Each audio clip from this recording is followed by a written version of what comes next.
Apa kabar pemirsa? Kami kembali hadir dengan rangkaian informasi dari berbagai penjuru dunia.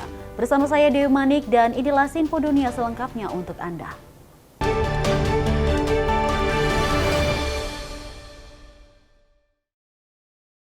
Pemirsa, informasi utama kita, Majelis Utama Perserikatan Bangsa-Bangsa atau PBB pada Jumat 10 Mei 2024 mendukung upaya Palestina untuk menjadi anggota penuh PBB. Resolusi ini juga merekomendasikan Dewan Keamanan untuk mempertimbangkan keanggotaan Palestina, sementara Israel bereaksi keras. Dalam sidang Jumat, Majelis Umum PBB meloloskan resolusi yang merekomendasikan Palestina untuk jadi negara anggotanya. In favor 143, against 9, abstentions 25. Palestina yang berstatus sebagai pengamat permanen non-anggota sejak 2012 menyambut baik resolusi Majelis Umum ini. A yes vote is a vote for Palestinian existence. It is not against any state, but it is against the attempts to deprive us of our state. That is why the Israeli government is so opposed to it, because they oppose our independence and the two-state solution altogether. Namun ini mendapat respon keras dari Israel. You are shredding the UN Charter with your own hands. Yes, that's what you're doing, shredding the UN Charter. Shame on you. Resolusi Majelis Umum PBB tidak otomatis menjadikan Palestina sebagai negara anggota, karena perlu persetujuan Dewan Keamanan. Dewan Keamanan PBB pada April lalu juga gagal menyepakati resolusi serupa akibat veto dari Amerika Serikat. Amerika Serikat menegaskan dukungannya terhadap solusi dua negara, namun tidak melalui resolusi PBB. AS menegaskan tetap mendukung kenegaraan Palestina. Our vote does not reflect opposition to Palestinian statehood. We have been very clear that we support it and seek to advance it meaningfully. Instead, it is an acknowledgement that statehood will come only from a process that involves direct negotiations between the parties. Sementara Britania Raya menilai krisis harus diselesaikan dengan kesepakatan di Gaza. The fastest way to end the conflict is to secure a deal which gets the hostages out and allows for a pause in the fighting in Gaza. Dari Washington DC, Riut Wasikal dan Randy Wicaksana, VOA. Palestina должна стать полноправным членом ООН. Operasi terbatas Israel di Rafah Timur mendorong Hamas mengeluarkan peringatan tidak akan adanya gencatan senjata apabila tindakan militer diteruskan. Para advokat kemanusiaan menilai serangan Israel telah menyebabkan bencana yang lebih besar. Sementara Amerika Serikat memperingatkan Israel untuk tidak melakukan serangan lebih jauh. Serangan militer dan upaya Israel untuk menguasai perbatasan Rafah tak hanya menyebabkan bertambahnya korban jiwa dan memaksa, menurut UNRWA, sekitar 80.000 orang mengungsi. Menurut sejumlah lembaga kemanusiaan kepada wartawan secara virtual, dampaknya jauh lebih luas. Israeli army just give few hours to evacuate. We are talking about hundreds of thousands of people. They must be realized under minimum and satisfactory conditions of hygiene, health, safety, and nutrition.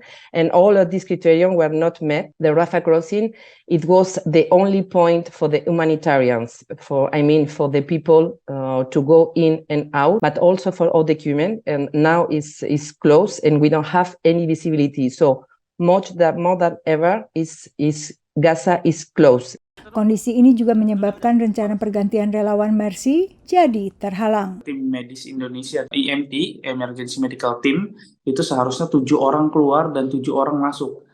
Diputuskan memang tidak ada yang boleh keluar dan juga tidak ada yang boleh masuk. Namun saat ini kita memfokuskan untuk mengeluarkan tim EMT atau untuk keluar dari Jalur Gaza untuk mengamankan diri karena situasinya memang semakin berbahaya. 12 relawan yang tertahan di Gaza kini berada di sebuah fasilitas kesehatan tak jauh dari Al-Mawasi, di wilayah yang disebut cukup aman dari serangan di Rafah Utara. Pemerintahan Biden telah memperingatkan Israel untuk tidak melakukan serangan lebih luas di Rafah. Israel beralasan serangan di Rafah bertujuan menarget Hamas. Meski kelompok militan tersebut menyetujui proposal gencatan senjata pada Senin lalu, namun apa yang disetujui Hamas belum memenuhi tuntutan Israel, juga terkait pembebasan sandera oleh Hamas. Sikap Amerika Serikat dan Israel terhadap Hamas saat ini masih belum berubah. You've obviously conducted a limited operation with respect to the Rafah crossing in the past few days. You've also seen them order the evacuation of people. They have not yet launched a full-scale military operation, and I will let them speak to any plans that they might have. I will say on our behalf, we continue to have concerns about a potential Rafah operation. We have made that quite clear. We made it clear with the Israeli government privately, and of course, everyone from the president on down has made that clear publicly. Namun tetap saja advokat kemanusiaan menilai Amerika Serikat dan Israel telah mempermainkan warga Gaza. Of course, it was limited because they didn't roll and destroy everything, but even the use of these terms is ridiculous. And so I really don't have any comment on the numbers. We're playing a game now where the numbers really pretend to have some meaning. Yeah, it was limited in that they didn't kill everybody. It was useless in that it didn't need to be done. Sementara pintu perbatasan Gaza di Rafah ditutup oleh Israel, pemerintah Biden mendorong agar Israel membuka Rafah khusus untuk truk tangki bahan bakar. Sedangkan semua truk yang membawa bantuan kemanusiaan dialihkan melewati perbatasan Kerem Salom. Dari Washington DC, Yuni Salim, Naras Prameswari, dan tim VOA. Presiden Amerika Serikat Joe Biden memperingati akan menghentikan pengiriman sejumlah senjata ke Israel jika Tel Aviv meneruskan serangan berskala besar ke Rafah, tempat lebih dari 1 juta warga Palestina berlindung, dan sebelumnya Amerika Serikat telah menunda pengiriman amunisi ke Israel untuk menekan niat Israel menguasai Rafah.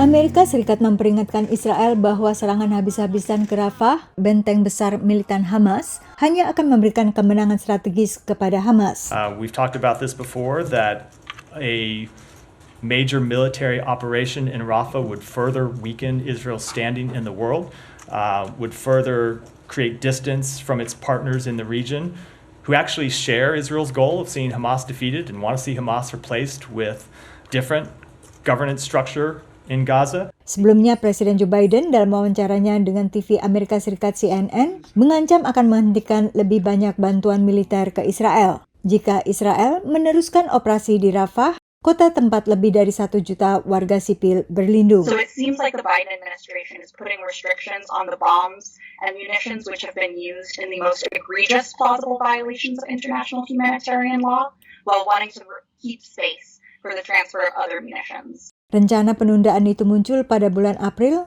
ketika Israel tampaknya semakin dekat dengan keputusannya untuk melakukan operasi darat di Rafah. Pemerintah Biden memutuskan untuk menghentikan sementara transfer amunisi minggu lalu, termasuk 1.800 bom seberat sekitar 1 ton dan 1.700 bom berbobot sekitar 1/4 ton. Amerika Serikat khawatir bahan peledak berkekuatan besar ini akan menimbulkan kerusakan sangat besar jika digunakan di lingkungan yang padat. Langkah Biden mendapat dukungan positif dari anggota Kongres kubu Partai Demokrat, tapi mengundang kritik tajam dari partai oposisi. You want to micromanage the war? You know, we dropped 2 atomic bombs on the Japanese after Pearl Harbor. Did anybody in America really worry about that? Sementara kelompok advokasi kemanusiaan masih ragu akan keseriusan Biden. The question is whether the Biden administration will meaningfully restrain them. And I think that, that the answer to that is not clear, but that is why groups like ours and many on this call are pushing so hard for serious action on weapons transfers. Analis berharap manuver Biden untuk menahan senjata bisa menjadi langkah awal untuk mempengaruhi keputusan Israel, sesuai suara mayoritas warga Amerika Serikat. They really want to make the world and make Americans feel like they're doing the best they can, the hardest they can to get a ceasefire and everything, but it really does seem to be for show. I mean, how we've seen Eisenhower, Nixon, and Carter, and Reagan, and Obama, have all stopped Israeli military offensives when they think they've gone too far by threatening to withhold military aid, but Biden has refused to do that. Menurut Zuns, meski tujuan jangka pendeknya adalah untuk mencegah serangan besar-besaran Israel di Gaza, hal ini juga bisa menjadi sinyal bahwa Israel tidak dapat lagi mengandalkan dukungan tanpa syarat dari Amerika Serikat. Ini dapat meningkatkan tekanan pada Netanyahu untuk menerima perjanjian gencatan senjata. Dari Washington DC, Yuni Salim dan tim VOA. Kita beralih ke informasi berikutnya pemirsa. Data industri musik menunjukkan sekitar 85% konsumen Amerika Serikat kini menikmati musik lewat layanan streaming. Dan hanya sedikitnya yang menikmati dalam format fisik yang dimilikinya sendiri. Tapi format fisik tak sepenuhnya mati, bahkan penjualan tumbuh yakni salah satu format asal piringan hitam vinil. Dua pemilik toko piringan hitam, Josie Records di Dallas, negara bagian Texas, masih ingat saat penjualan mereka mulai lesu. Ini terjadi sekitar tahun 2000-an awal. Our record stores were floundering. And this was peak digital download and Apple iTunes and stuff like that. So just the hardcore vinyl buyers were left buying at record stores. So there was few record stores left. There was a dwindling business model. Tapi belakangan musik dalam format fisik, terutama piringan hitam vinyl, melakukan comeback. For us, records have never gone out of style.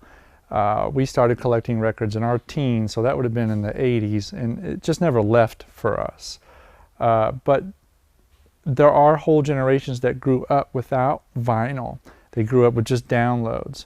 So there is a whole generation that didn't see that, but are coming back to it now to see that you get more of a tactile experience. Menurut Asosiasi Industri Rekaman Amerika Serikat, selama 2023, penjualan piringan hitam tumbuh 10% dibandingkan tahun sebelumnya. Menurut asosiasi yang sama, penjualan piringan hitam telah meningkat 17 tahun berturut-turut dan baru-baru ini menyalip penjualan CD. Bahkan saat ini penjualan vinyl mencakup sekitar 71% penjualan musik dalam format fisik. Album yang bisa dipegang dan dinikmati selayaknya buku fisik, inilah yang menurut pemilik toko musik hilang dengan digitalisasi lagu. It's a physical thing that you can collect, and there's a sort of collector gene in a lot of people, and so people do like to have something that they can display on their wall like a sort of library, which you can't really do with an MP3.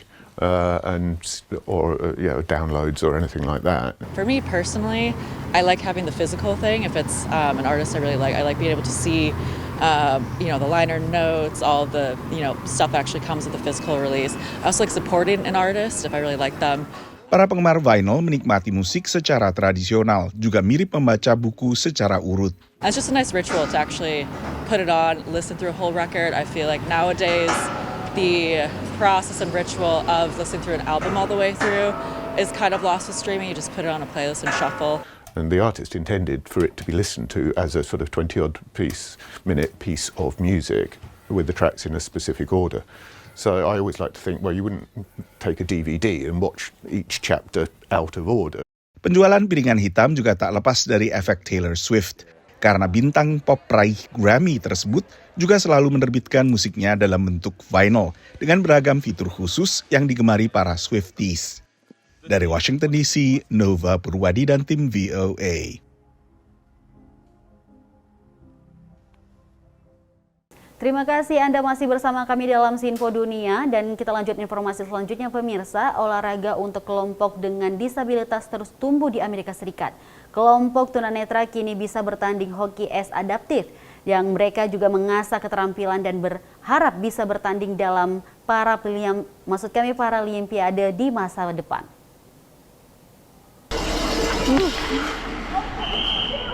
I found out about the league when my mom was looking into sports for me when she found out that in school I was doing very bad in gym class.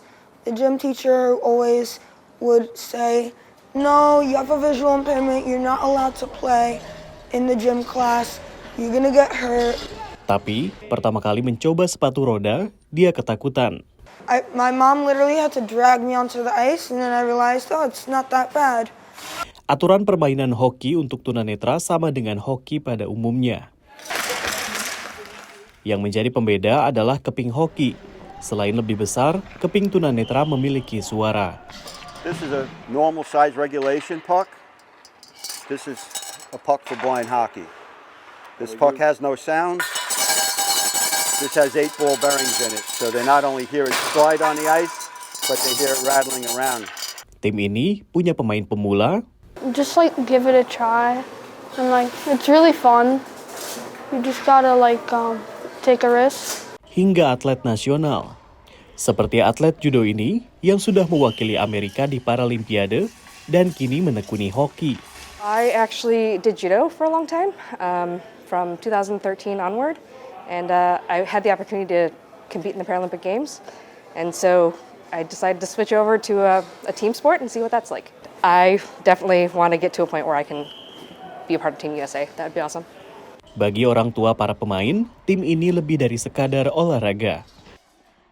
They get to just hang out and just have people with other vision impairments, and it's a community that's very tight knit. So you get to cheer each other on and have a ball while you're doing it. And I have to say that Liam has made some really good friends. Saat ini, hoki tunanetra belum masuk cabang olahraga Paralimpiade.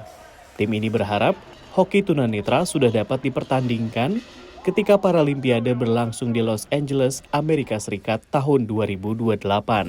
Hoki bagi kelompok tunanetra dikembangkan di Kanada pada tahun 1970-an dan olahraga ini masuk ke Amerika Serikat sekitar 10 tahun yang lalu dan kini telah berkembang pesat di mana sejumlah tim hoki tunanetra sudah terbentuk di beberapa kota seperti di Chicago, New York, dan juga Washington DC. Dari Washington DC, saya Rio Tuasikal dan tim VOA. Buntut protes pro-Palestina, kampus Columbia University di New York membatalkan penyelenggaraan wisuda utama 15 Mei ini. Hal ini ditanggapi kecewa oleh para mahasiswa Indonesia yang telah terbangkan keluarganya untuk hadiri wisuda mereka. Usai protes yang berujung ricuh, kampus top Ivy League di New York, Columbia University umumkan pembatalan wisuda utama untuk mahasiswanya 15 Mei ini. Hal ini direspon kecewa oleh para mahasiswa Indonesia yang berkuliah di Columbia University. Nah itu bikin orang-orang kaget banget karena kita taunya dari berita, bukan dari email universitas langsung. Ami dan Zarifah sudah lama menanti wisuda di kampusnya setelah berjuang meraih beasiswa LPDP dan masuk ke kampus prestis ini. Nyatanya, tak hanya wisuda utama ditiadakan, tapi kini semua akses kampus dikunci, bahkan untuk mahasiswanya. Zarifah mengaku kecewa karena telah terbangkan sang adik dari Bandung untuk hadiri wisudanya. Nah, jadi kalau misalkan nggak datang wisuda, setidaknya bisa lihat kampus lah. Ini kan lihat kampus juga nggak bisa karena sedang ada lockdown kan. Udah hampir 2 minggu ya. Hampir 2 minggu kampus kita lockdown dengan kondisi kita lagi finals. Jadi nggak bisa belajar juga. Lebih sedihnya sebenarnya nggak bisa ngeliatin sekolah kita ke keluarga sih. Wisuda utama kampus Columbia adalah tradisi ikonik yang dihadiri hingga 65.000 mahasiswanya dari 19 fakultas yang berbeda dan telah berlangsung sejak tahun 1926. Wisuda tingkat universitas ditiadakan, tapi wisuda tingkat fakultas tetap dilangsungkan meski harus dilakukan jauh dari lokasi kampus utama. Momen wisuda ini dimanfaatkan wisudawan asal Indonesia untuk reuni dengan keluarganya, termasuk Bayu Ramadan yang berpisah dari anaknya selama berkuliah hampir 2 tahun di New York. Istri 2 anak, ada ibu mertua dan adik ipar juga. Anak-anak tadi mau ini untuk datang wisuda. Tujuan utama itu kan, supaya ngeliat papanya selama ini ngilang 2 tahun ngapain aja. Meski kecewa, namun para mahasiswa Indonesia ini mengaku tak menyesal berkuliah di masa-masa ini. Gak nyesel karena banyak pengalaman yang didapat, bukan cuma hal-hal yang kita pelajarin di kelas, menjadi bagian dari sejarah. Ini kan mungkin gak keulang lagi tahun depan. Kita bisa ke sekolah terbaik manapun di dunia ini. Kita bisa nyari pendidikan sehebat apapun, tapi semua itu gak akan ada gunanya kalau itu buat diri kita sendiri doang. Disitulah nanti ilmu dan pengalaman kita akan berguna. Itu sih yang kayaknya pengen gue tanamin ke anak-anak. Pembatalan wisuda Columbia University ini adalah buntut dari aksi protes mahasiswa pro-Palestina yang menuntut kampus untuk divestasi dari Israel. Kampus menolak permintaan tersebut pada akhir April lalu. Dari New York, Randy Wicaksana, VOA. Peritel online asal Tiongkok, Temu dan Shein ini meramaikan dunia e-commerce Amerika Serikat dengan menawarkan harga banting dibandingkan peritel lokal. Tapi kehadiran kedua peritel juga mendapatkan respon negatif sebagai konsumen dan anggota Kongres Amerika Serikat. Sebuah toko online relatif baru hadir menawarkan diskon besar-besaran. Temu bermarkas di Boston, tapi didirikan perusahaan Tiongkok. A makeup brush that you would buy for your foundation can be as expensive as $50 at a Sephora or some other makeup place. However, I just recently bought one for $5 and it works even better than the one that I had. Menurut Janelle, Temu pintar membuat pembeli ketagihan. It kind of is addictive in the way that it has like a gamified app where you get these deals. Satu lagi perusahaan e-commerce berharga banting yang didirikan perusahaan Tiongkok adalah Shein. Shein kini bermarkas di Singapura dan memiliki model usaha mirip Temu. Besides selling online, they also do not really advertise that much. They use influencers. They use what we call social commerce. So they use Instagram, TikTok, Facebook to promote the products. Shein menawarkan produk fast fashion bekerjasama dengan pabrik di Tiongkok dan memproduksi barang dalam jumlah kecil. Penjual online ini juga memanfaatkan teknologi kecerdasan buatan guna memantau selera konsumen. Which product do they browse? Which product do they buy? Then they try to monitor the trend. If the season trend is really taking off, then they will immediately ask the factory to mass produce those products. Analis mencermati alasan harga bisa didiskon begitu masif adalah celah hukum perpajakan AS yang memungkinkan impor barang bernilai kurang dari $800 tanpa dikenai bea impor. Keberadaan sejumlah retail online asal Tiongkok di Amerika Serikat kembali mengundang perhatian anggota Kongres Amerika setelah Temu menayangkan sebuah iklan di tengah siaran langsung pertandingan puncak football atau Super Bowl yang merupakan siaran langsung yang setiap tahunnya selalu ditonton paling banyak warga Amerika Serikat. Selain itu, sejumlah anggota Kongres juga mencurigai bahwa Temu dan Shein mungkin melanggar perundangan di Amerika Serikat yang melarang dijual belikannya produk hasil kerja paksa minoritas Muslim Uyghur di Tiongkok. Juru bicara Shein membantah mentoleransi penggunaan pekerja paksa, sementara Temu belum merespons permintaan komentar dari VOA. Kadang harga murah membawa risiko sendiri. I've actually had an order that got lost. You're just kind of willing to take that chance for the prices that you pay because it's crazy cheap. Keluhan yang sering dibawa konsumen ke lembaga akreditasi Better Business Bureau sering terkait buruknya kualitas produk, pengiriman, maupun layanan konsumen. Tapi menurut analis, ini tak akan membuat konsumen jera. American consumers like good deals, so these kind of good deals are difficult to beat. Di tengah tingginya laju inflasi, pengamat mencermati konsumen Amerika semakin rajin mencari diskon. Dari Washington DC, Nova Purwadi dan tim VOA. Pemirsa, terima kasih telah bersama kami dan informasi tadi sekaligus menutup perjumpaan kita. Jangan lupa saksikan terus Info Dunia setiap Senin sampai Jumat hanya di Sinfo TV. Saya Dewi Manik dan mewakili tim dan kru yang bertugas. Terima kasih, sampai jumpa.